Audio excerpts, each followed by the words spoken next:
Glória a Deus. Pega então a tua Bíblia e abra ela no Evangelho em Lucas, aproveitando que hoje é véspera de Natal. Nós vamos falar sobre a pessoa principal da nossa vida,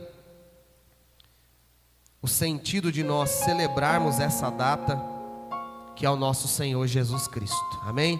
Então abra lá Lucas capítulo de número 2, Evangelho de Lucas, capítulo de número 2, versículo de número 7 ao 11.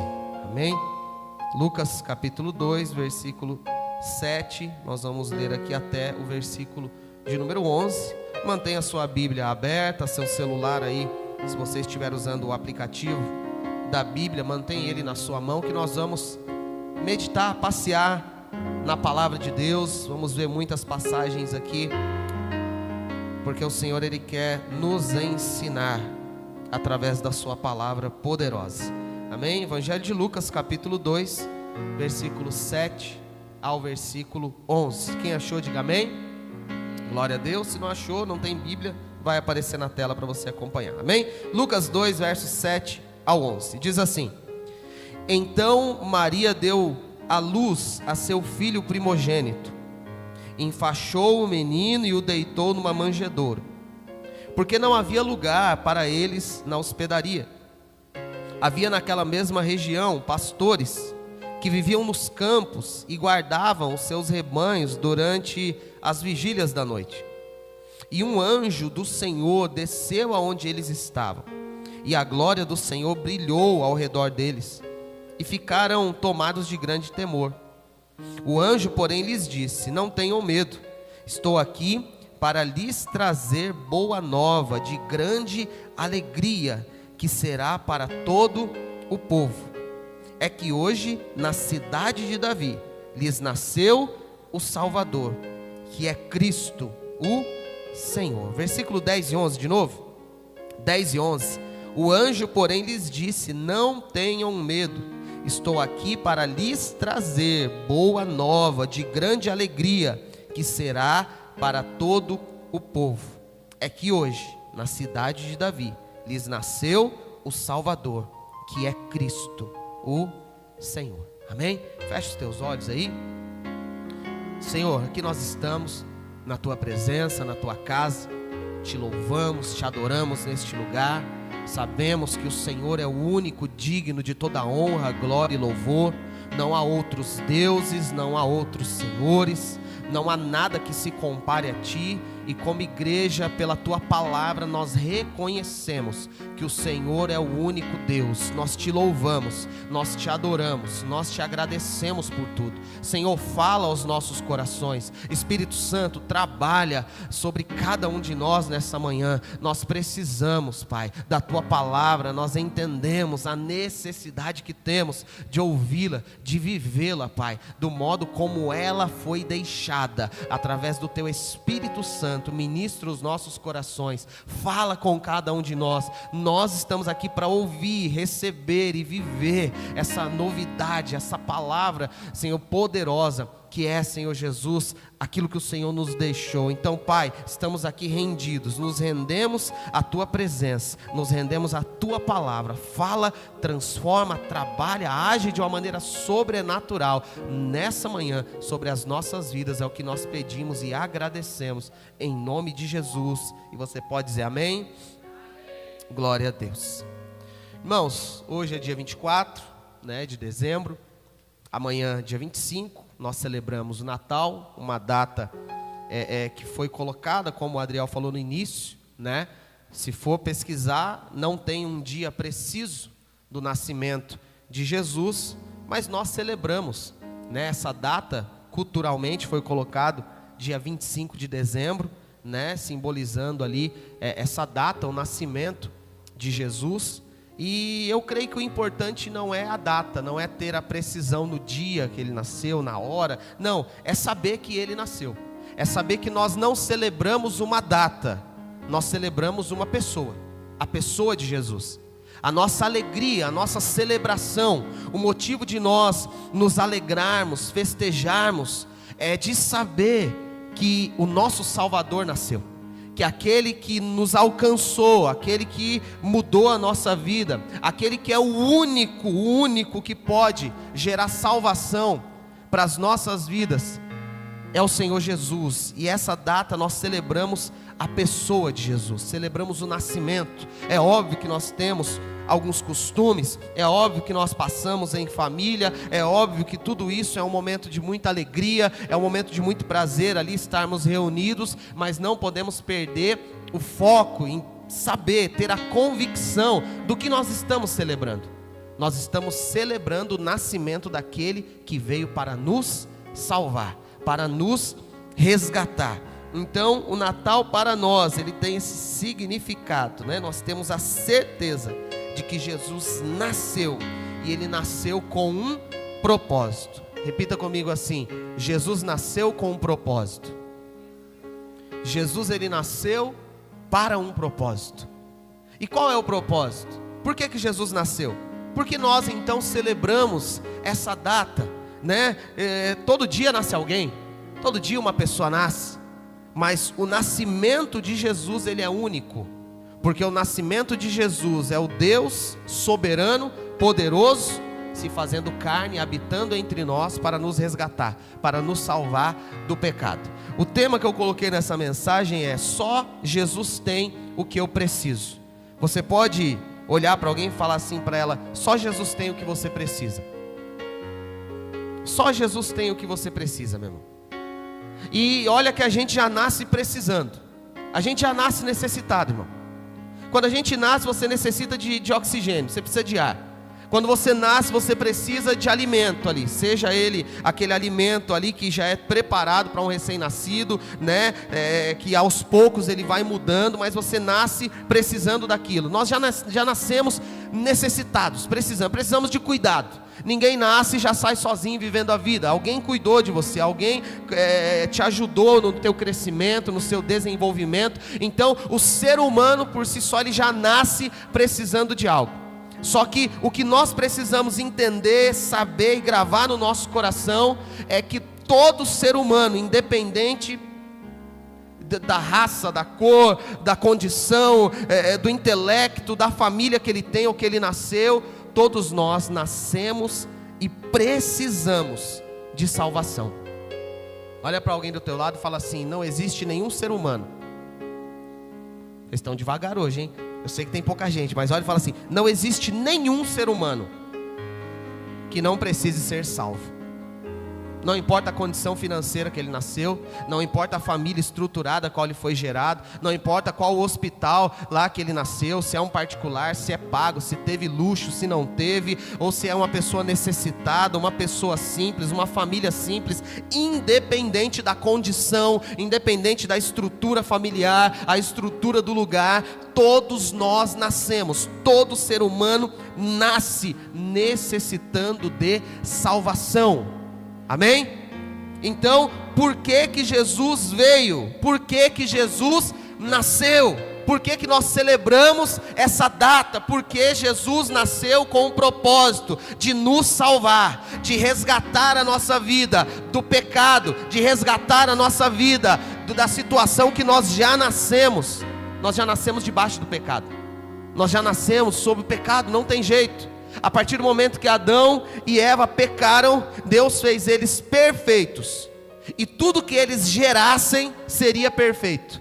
Mas a partir do momento que eles deixaram o pecado entrar, a partir do momento que eles desobedeceram a Deus, uma aliança foi quebrada, e todas as gerações depois de Adão não nasceram mais parecidas com Deus, não nasceram mais ali perfeitas como Deus criou os primeiros seres humanos. Eles nasceram com defeito de fábrica. O pecado já passou a existir, o pecado passou a dominar o ser humano. O grande problema que nós temos hoje é achar que uma pessoa ser boa, gentil ou honesta é o suficiente para ela ser salva. Irmãos, não, isso aí é obrigação como cidadão que nós temos. Como cristãos, então, é mais do que obrigação você ter uma vida reta, digna, honesta, que trate bem as pessoas, que seja honesto em tudo que você faz. Esse é o mínimo que nós temos que fazer, mas o intuito principal é entender que nós nascemos condenados. E nós vamos ver na Bíblia isso daí. Então por que Jesus nasceu? Nasceu com um propósito, de nos salvar. Coloca aqui para mim, por favor, João, bem conhecido, Evangelho de João, capítulo 3, versículo 16 e o versículo 17. Nós vamos ler esses dois versículos, que é bem conhecido, e dar sequência na palavra, na ministração. João, capítulo 3, versículo 16, diz assim: porque Deus amou o mundo de tal maneira, que deu o seu Filho unigênito, para que todo o que nele crê não pereça, mas tenha a vida eterna. Versículo 17. Porque Deus enviou seu Filho ao mundo, não para que condenasse o mundo, mas para que o mundo fosse salvo por ele. Quando Deus ele envia o Senhor Jesus para nascer, para dar início a esse propósito, Deus ele fala: eu amei tanto o mundo, eu amo tanto a minha criação, eu amo tanto meus filhos e filhas, que eu sei que eles por si só não conseguem ser salvos. Irmão, sem Jesus não existe ninguém que possa ser salvo, está escrito na palavra de Deus. Nenhum ser humano por si só, nenhum ser humano que fale: não, eu vou caminhar sozinho, com as minhas qualidades, com a minha bondade, com a minha misericórdia, com a minha ética. Nenhum ser humano que caminhe por si só será salvo. O único meio de salvação está em Cristo Jesus. Ele veio para esse propósito, nos salvar da condenação. O grande problema na nossa mente, na mente de muitos, é achar que nós nascemos e temos a opção de escolher ser condenado ou ser salvo. Não. A única opção que nós temos é de escolher ser salvos, porque nós já nascemos condenados. Esse é um grande erro de muitos, porque conduzem a vida achando que tem a opção de escolher: mas se eu fizer tudo certo, será que eu preciso mesmo de Jesus? Será que esse negócio de receber Jesus na minha vida, de entregar minha vida a Ele, será que não é balela? Será que não é coisa de igreja, de pastor? Não, meu irmão, é Bíblia. Agora eu pergunto para você: você crê na Bíblia? Você crê na Bíblia sendo a palavra de Deus? Eu estou repetindo isso aqui em muitos cultos, porque o ponto de partida para nós entendermos as coisas é se você crê ou não neste livro. Se você entende que ele é boca de Deus, que ele é o manual que Deus nos deixou para viver, e se você está disposto a viver de acordo com ele. Se você acha que isso daqui é um livro qualquer, não tem nem por onde começar a conversa. Se você acha que não precisa dele para você viver, também sinto lhe dizer, mas não dá para falar, porque o ponto de partida parte da palavra de Deus. Entender que tudo que está aqui é verdadeiro e foi nos deixado para que nós venhamos seguir, para que nós venhamos entender, para que nós venhamos viver. Então nós vamos ver pela palavra de Deus que nós necessitamos de salvação. E Cristo morreu naquela cruz. Cristo se entregou no nosso lugar. Ele pagou os nossos pecados, para que hoje nós tivéssemos a salvação, para que hoje nós pudéssemos dizer: Senhor, obrigado pelo teu sacrifício na cruz. Senhor, eu quero entregar a minha vida a ti, porque eu entendo que só em ti há salvação. Só o Senhor pode me tirar da situação a qual eu estou desde quando eu nasci. Então nós vamos ver que Jesus veio com o propósito de nos salvar. Todo ser humano já nasce precisando de uma coisa, e essa coisa é salvação, que só há em Jesus. O propósito do Evangelho é mostrar ao ser humano a condição que ele está e apresentar quem Jesus é e o que Jesus faz. Irmão, você quer saber o que é o Evangelho? Guarde isso daqui. O Evangelho de Cristo, o Evangelho, aquele que Jesus criou, aquele que Jesus nos deixou como palavra, como ensinamento, como prática de vida. O Evangelho é apresentar ao ser humano a condição que ele está. Sabe, nós nos preocupamos muito nas igrejas em falar das bênçãos que o Senhor pode nos dar. Nos preocupamos muito nas igrejas em falar daquilo que Ele pode fazer, e Ele pode. Só que nós nos esquecemos de falar do propósito pelo qual Ele veio. Jesus pode te dar muita coisa? Claro que pode. Ele pode te honrar e te abençoar? Claro que pode. Jesus, ele pode multiplicar a sua vida? Claro que pode. Jesus pode te tirar da situação que você está? Claro que pode. Ele pode te ajudar no seu casamento, na sua família, nas suas condições, nas suas emoções? É claro que ele pode, mas antes de tudo isso, nós precisamos entender, primeiro, não o que Jesus veio fazer ou quem ele é, primeiro entender o nosso estado. Sabe por que hoje não há mais arrependimento genuíno? Porque ao invés de nós trazermos o choque de realidade para as pessoas, nós estamos trazendo coisas que massageiam o ego delas, que aliviam a dor, o sofrimento, que alivia aquela situação que elas estão passando. Meu irmão, eu prefiro, naquele grande dia, olhar para trás e falar: que vida sofrida, que vida doída, e olhar as portas do céu se abrindo para eu entrar, do que olhar para trás e falar assim: eu conquistei tudo que eu quis, eu alcancei aquilo, eu conquistei aquilo, eu comprei aquilo, e ver que o destino que era para eu estar, ou a origem para onde eu deveria voltar, está distante de mim, eu estou indo para outro rumo. Então nós precisamos entender, meu irmão, todos nós precisamos de Jesus. Só Jesus tem o que você precisa, só Jesus tem o que eu preciso. Você pode buscar em outros lugares, você pode buscar em outras pessoas, mas só Jesus te dá a salvação. Só o Senhor nos tira do estado que estamos de pecado e nos coloca no estado de salvos. Por mérito nosso? Claro que não. Porque nós somos bons? Não. Porque eu pratico boas obras? Não. Tudo isso é consequência de alguém que está salvo. Quando alguém encontra Cristo, quando alguém tem fé em Jesus e entende que Ele é o único e soberano Salvador da nossa vida, quando eu paro de olhar para situações, para pessoas, quando eu paro de depositar a minha fé em outras coisas e coloco a minha fé em Jesus Cristo, eu entendo que eu sou salvo por Ele e agora eu vou viver para Ele. Aí tudo é consequência, a minha vida começa a tomar um outro rumo, as coisas começam a acontecer, eu começo a provar novas coisas. Por quê? É consequência. Eu começo a fazer boas obras, eu começo a ajudar, eu começo a ser mais amoroso, mais cuidadoso, mais zeloso, eu começo a ter mais compaixão. Por quê? É isso, fazendo isso que eu vou ser salvo? Não! Pela fé eu sou salvo, e a partir do momento que eu sou salvo, eu começo a fazer boas coisas, eu começo a me tornar alguém diferente. Então a salvação, ela é pela graça que Jesus nos deu, mediante a fé que nós temos somente nele. Meu irmão, quantos de nós hoje, foi cantado aqui, quantos tronos foram destronados, derrubados, porque só existe um trono, só existe um Deus, só existe um Senhor, Ele se chama Jesus. E quantos de nós não tem criado outros deuses na nossa vida?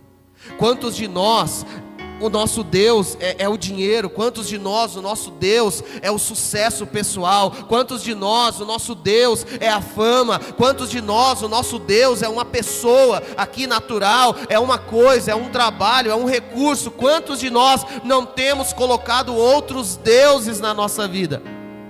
Vendo que a palavra de Deus nos garante que só há um Deus, um Senhor, e é a Ele a quem nós devemos adorar, é Ele a quem nós devemos exaltar, é Cristo.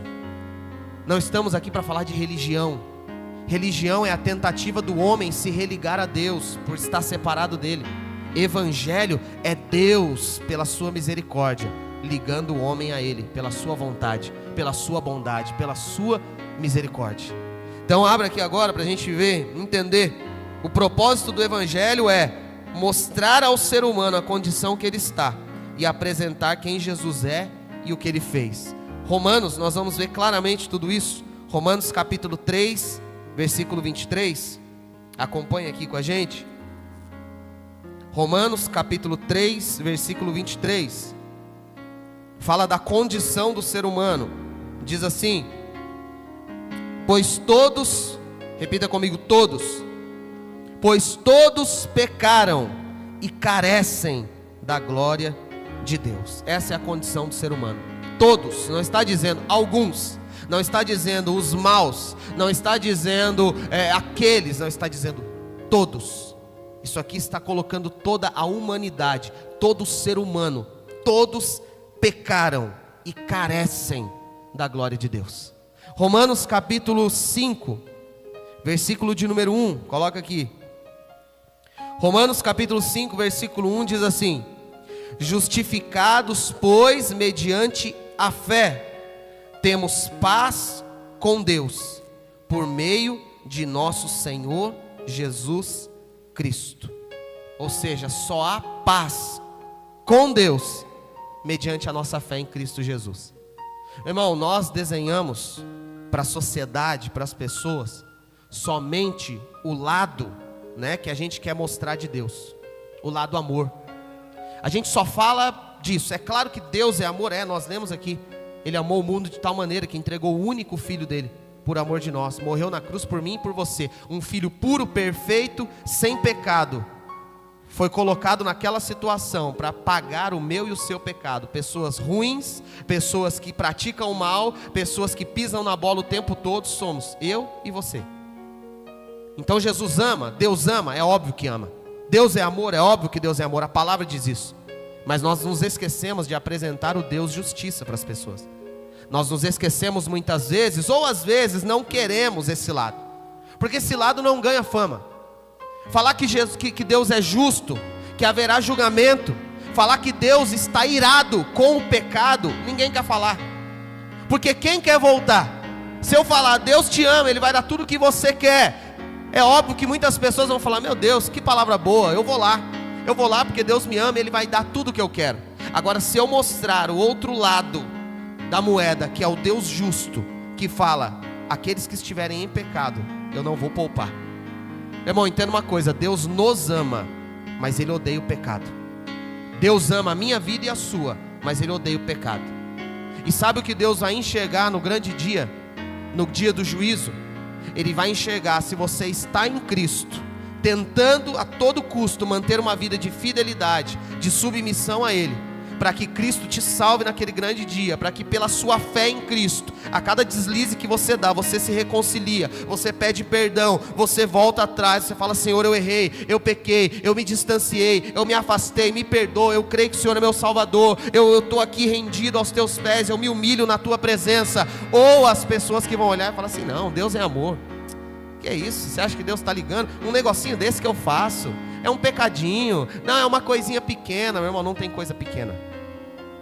Deus, quando Ele olhar, a ira dele virá sobre o pecado, e aqueles que não estiverem em Cristo Jesus, aqueles que não estiverem vivendo a justificação de Jesus pela fé, serão condenados. Coloca aqui para mim Colossenses capítulo 3, versículo 5. Colossenses 3, 5 diz assim: portanto façam morrer tudo o que pertence à natureza terrena: imoralidade sexual, impureza, paixões, maus desejos e a avareza, que é a idolatria. Por causa destas coisas é que vem a ira de Deus sobre os filhos da desobediência. Irmão, Deus é irado. Deus ama, mas Deus também é irado. Deus, Ele não suporta olhar para o pecado e achar que está tudo bem. Sabe, nós temos que entender uma coisa: Jesus está fazendo algo tremendo, e eu vi isso daqui, um pastor fazendo, eu achei uma analogia fantástica, porque Jesus é o nosso intermediador. Jesus está aqui nos dando a oportunidade de nós o aceitarmos, o recebermos, entregarmos nossa vida a Ele, se render à vontade dEle, para que nós sejamos salvos, pela nossa fé nele. Só que Jesus também tem outro papel, sabe qual é? Ele está freando a ira de Deus. Eu não sei se você já viu um pastor fazer isso, mas eu achei muito interessante. Esse pastor, ele usou falando: Jesus hoje, nesse exato momento que nós estamos vivendo, Ele está com uma das mãos estendidas, te chamando: vem, eu estou aqui para te salvar, eu morri na cruz por você, eu estou aqui porque eu amo a sua vida, eu quero te tirar disso. Haverá uma ira, Deus está irado contra o pecado, e Ele virá com o juízo dEle, e o juízo dEle é perfeito. A palavra diz que não haverá ninguém que naquele grande dia possa falar para Deus: eu não sabia. Não haverá ninguém, está escrito em Romanos, ninguém que possa olhar para Deus e falar: o Senhor está sendo injusto. Não haverá ninguém que possa olhar para Deus e falar assim: o Senhor não me avisou, o Senhor não me deu oportunidade, a palavra nunca chegou até mim, ninguém nunca veio falar do Evangelho para mim. Não haverá justificativa. O nosso Deus, Ele é justo juiz, perfeito, não erra. Ele é um Deus imparcial. Ele não olha para um e fala: para esse eu vou dar uma colher de chá, para esse aqui eu vou pegar. Não, a salvação está para todos, mas cabe a mim e a você abraçar ela, aceitar ela. A graça é de graça, mas você precisa receber. Nem tudo que é de graça você aceita. Todos falam: a salvação é pela graça, sim, pela nossa fé em Cristo. Mas até o que é de graça eu preciso tomar posse. Até o que é de graça eu preciso aceitar. Se você vir e falar assim: ó, vou te dar esse celular de graça, eu posso olhar e falar assim: ah, não gostei dele, não quero.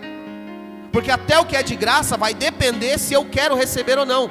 Até o que é de graça vai depender se eu vou aceitar aquilo ou não. Agora, Jesus morreu sem nos cobrar nada. Jesus morreu por amor, para que hoje nós tenhamos vida, para que nós sejamos salvos, para que nós não venhamos provar dessa ira vindoura de Deus. E nós não estamos aceitando a graça dele, nós estamos rejeitando o favor que ele nos deu. Então nós precisamos aceitar. Então a analogia desse pastor foi muito boa. Ele falou: Jesus está aqui hoje, estendendo a mão e dizendo: e aí, quer ser salvo? Minha mão está aqui, estendida. Se você quiser, vem. É só você querer, é só você vir, é só você ter fé em mim. Eu quero te salvar da condenação. E a outra mão dele? A outra mão dele está segurando e freando a ira de Deus. E o que eu acho legal é que em um momento ele fala assim: em algum momento, que nós não sabemos quando, as duas mãos de Jesus vão fazer isso aqui. Não haverá mais tempo de você aceitar o chamado, e também não haverá mais tempo de escapar da ira de Deus que virá. Eu sei que não tem muito glória a Deus numa palavra assim, mas eu quero que você reflita sobre isso, porque eu não quero carregar o peso naquele grande dia de não ter anunciado a verdade do Evangelho, de não ter pregado aquilo que é essencial na vida do cristão. O resto é consequência. O essencial é entender qual a condição que nós estamos, como Deus olha para o ser humano que não aceita Cristo na sua vida como único e suficiente Salvador. Deus olha como se nós tivéssemos rejeitado todo aquele sacrifício que Ele fez, o amor que Ele derramou sobre nós, o amor que foi um ato, não foi palavras.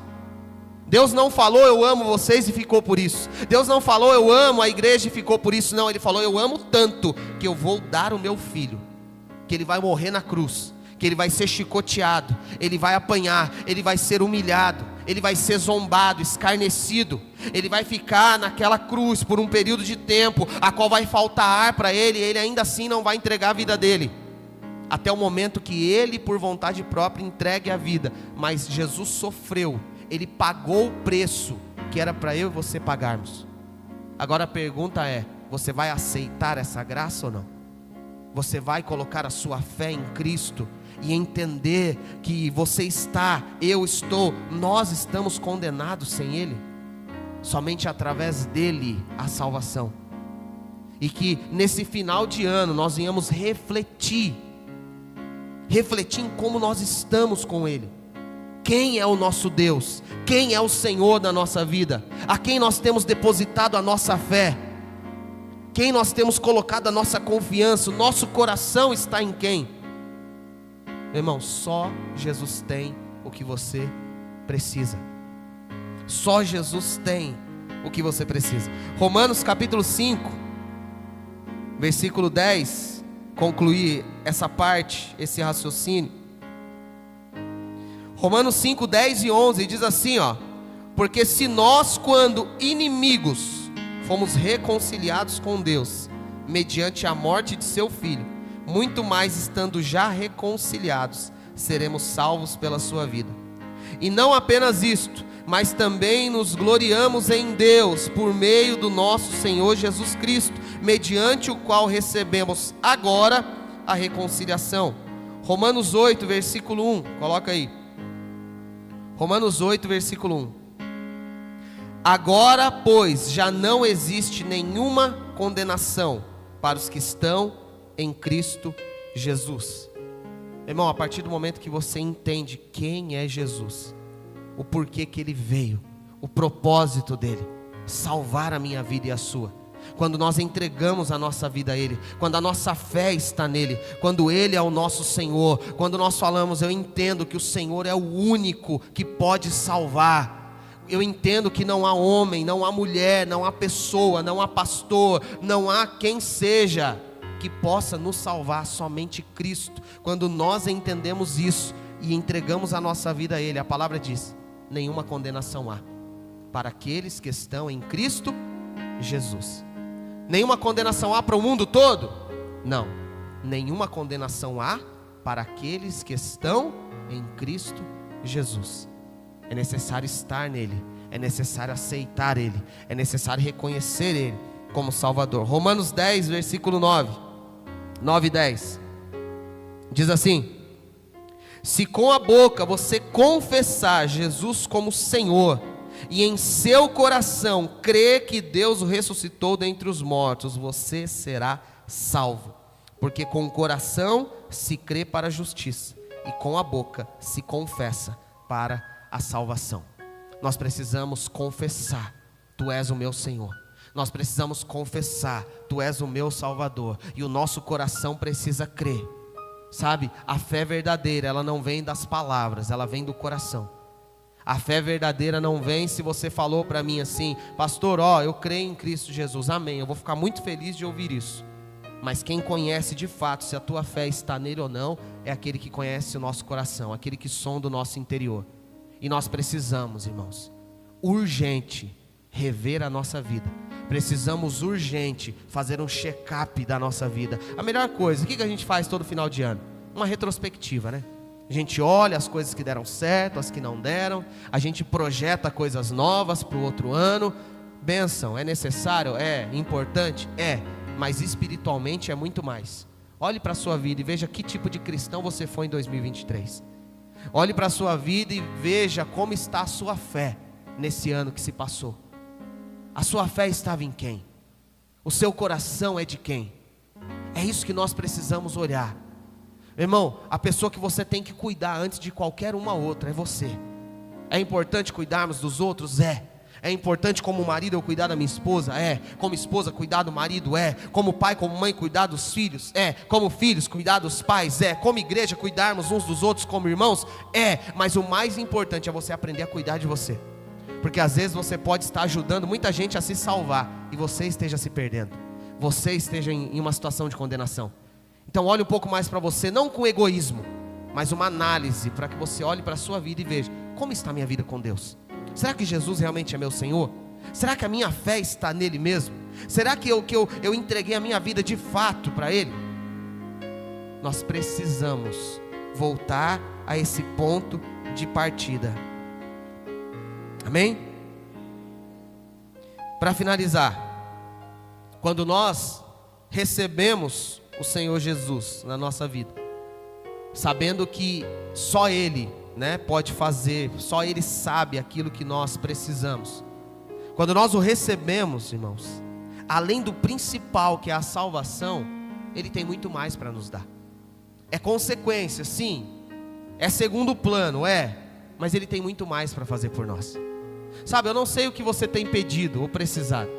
Sabe qual é o grande problema? É que o mundo ele proporciona aquilo que a gente quer, mas só Jesus proporciona aquilo que a gente precisa.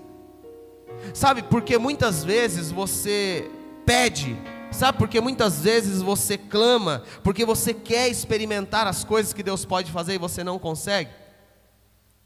É porque nós estamos caminhando de um modo errado.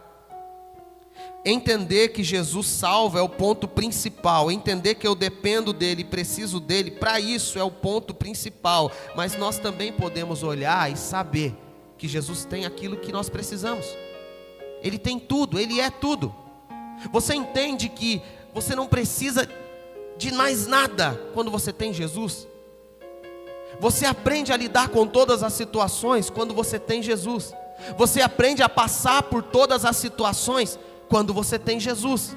quando você o recebe na sua vida, quando você entende que Ele é a sua salvação e você entrega a tua vida a Ele, um leque se abre de opções e você vê, meu Deus, eu não sabia que Jesus fazia isso, fazia aquilo, que Ele tem poder de fazer isso. Meu irmão, a palavra de Deus vai nos dizer, Jesus mesmo dizendo, Ele diz, lá no Evangelho de João, Jesus se manifesta dizendo, eu sou o pão da vida, ou seja, Ele é aquele que provê tua necessidade.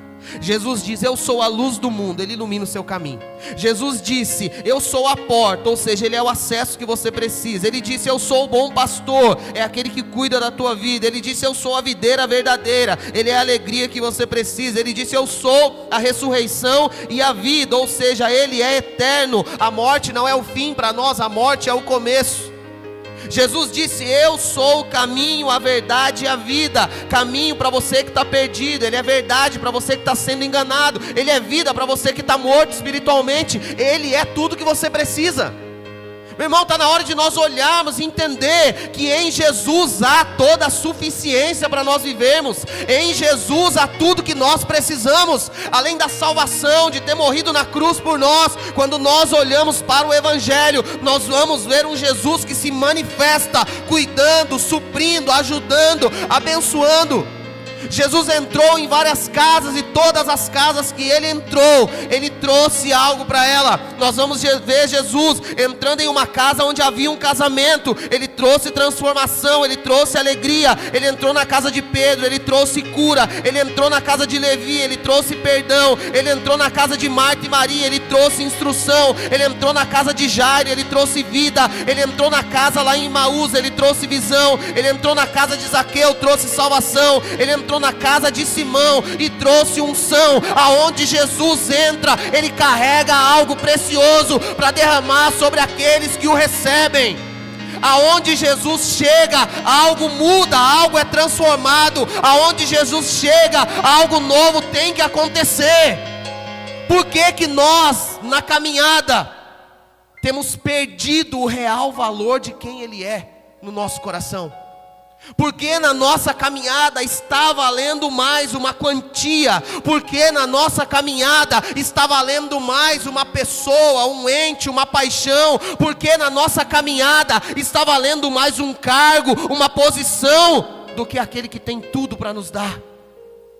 O cargo não te dá tudo, a posição não te dá tudo, a paixão não te dá tudo.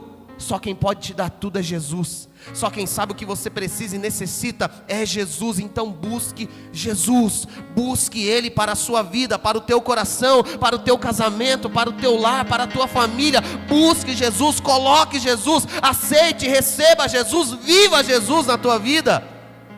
Só assim teremos plenitude em meio a tanto caos. Só assim teremos paz e harmonia em meio a tanta desordem lá fora. Só Jesus pode proporcionar na minha e na sua vida essa paz, essa alegria de viver. Nós vamos ver na palavra, Jesus, Ele curou, Ele libertou, Ele abençoou casamentos, Ele restaurou famílias, Ele ajudou pais, Ele libertou filhos, Ele fez o que era pouco se multiplicar, Ele tratou a ansiedade, a depressão, pessoas que queriam se suicidar. Jesus fez tudo. Eu não consigo entender porque nós como igreja buscamos tanto fora aquilo que já temos dentro. Meu irmão, não estou falando que você não possa acionar algo fora, que você não possa acionar um profissional, que você não possa pedir ajuda para alguém que entende de certos assuntos, mas o que você precisa já habita dentro de você. É a presença de Deus, é o Espírito Santo de Deus. Pastor, eu estou vivendo no pico de entrar em uma depressão. Jesus tem cura para isso. Pastor, eu estou ansioso, meu coração estoura todo dia. Jesus tem solução para isso. Pastor, o diabo tem soprado na minha mente, para a vida não tem mais valor, eu vou me matar. Jesus tem solução para isso, Ele tem vida. Você entende? Jesus tem tudo. E por que nós preferimos buscar partes lá fora, ao invés de buscar aquele que tem tudo? Porque nós escolhemos buscar pedaços, sendo que Jesus tem tudo. Então olhe para alguém do teu lado e fala assim: busque aquele que tem tudo. Busque aquele que tem tudo. Busque aquele que tem tudo. Só Ele tem a salvação, a vida eterna, a solução, os recursos, só Jesus tem. E o desejo do meu coração é que nessa manhã você saia daqui com esse entendimento, que você saia daqui com essa convicção de que Jesus é tudo, só Ele tem o que você precisa. Você não precisa falar o que você precisa, você não precisa se manifestar nisso, você não precisa chegar para mim e contar. Você tem tudo, porque você tem o dono de tudo na sua vida. Jesus, se Ele for o centro da sua vida, não terá falta de nada para você. Na tradução do Salmo 23, para acabar, nós lemos: o Senhor é meu pastor e nada me faltará. Mas a tradução original, ela diz: o Senhor é meu pastor e Ele não me faltará. Não diz que nada vai me faltar, mas diz que Ele não me falta. Pode faltar um monte de coisa, mas se Ele não faltar, fique tranquilo, Ele supre tudo o que você precisa. Pode faltar as coisas, mas se Ele estiver, tudo que faltar vai ser pouco, pequeno, você vai dar risada, porque Ele supre o que você precisa, Ele ajuda na sua necessidade. Então, coloque a tua mente e o teu coração nele, se entregue totalmente a Ele, busque totalmente a Ele, entenda, Ele nasceu com um propósito de te salvar, mostrando para você quem Ele é. Eu sou o que você precisa, eu sou tudo o que você tem. Enquanto nós como igreja não entendermos que Jesus é tudo que nós temos, nós vamos continuar vivendo de migalhas que a gente arruma lá do lado de fora. Agora, quando você entender que Jesus é tudo o que você tem, você vai começar a ver uma mesa farta. Você vai começar a ver que Jesus, Ele provê na hora que você precisa, Ele te ajuda naquilo que você não consegue, Ele trata a tua mente, tuas emoções, teu coração, teu psicológico, a tua vida, a tua saúde, tudo Ele trata. Eu estou falando que Jesus vai fazer tudo o que a gente quer? Não, mas Ele vai fazer aquilo que Ele sabe que eu e você precisamos. Nem tudo que nós queremos é o que de fato precisamos, e nem tudo que nós desejamos que Ele faça, de fato Ele vai fazer. Ele é Deus, Ele faz o que Ele quer, da maneira que Ele quer, quando Ele quer, se Ele quiser fazer. Mas uma coisa é certa: se nós temos Ele, temos tudo, não temos falta de mais nada. Se você tiver Ele na sua vida, você tem tudo, irmão. Por isso que eu olho e eu acho maravilhoso olhar para pessoas, não a situação que elas enfrentam, mas o resultado depois. Pessoas que passam poucas e boas, pessoas que vivem situações que talvez eu olho e falo assim: meu Deus, eu não conseguiria. Mas eu olho e falo assim: ela tem tudo. Ela está superando isso porque tem tudo. Ele está conseguindo passar por cima disso porque tem tudo. Só quem tem tudo entende isso. E hoje Jesus está aqui dizendo: eu quero te dar essa oportunidade. Eu estou com as mãos estendidas para você. Entregue a sua vida a mim, me aceite como Senhor e Salvador. Tenha o tudo que eu tenho preparado para a tua vida. É isso que Jesus quer para cada um de nós. Amém? Fica de pé. Eu peço que nesse momento você coloque a mão no seu coração. Eu quero orar e nós vamos louvar em seguida. Mas coloca a mão no seu coração. Vamos quebrar o orgulho agora. Não é por mim, não é por pessoas, não é por igreja, é por Jesus. É falar: Senhor, entra. Você tem coragem de falar assim: Senhor, se tiver alguma ideia minha que está errada, muda? Você tem coragem de fazer isso? Você tem coragem de fazer assim: Senhor, se tem algo que eu estou pedindo, querendo muito, e não seja do teu querer, da tua vontade, pode tirar, mudar? Tem coragem? Tem coragem de falar assim: Senhor, se eu estou vivendo de uma vida errada, se eu estou pensando errado, agindo errado, nem que eu precise ali me humilhar, eu vou mudar isso, se for de fato o que o Senhor quer. Você tem coragem? Se você tem, então fecha os teus olhos aí, nós vamos orar, para que a vontade soberana do Senhor seja feita em nossas vidas, para entendermos que nem sempre o que nós queremos é bom para nós, mas o que Ele quer para nós é sempre o melhor.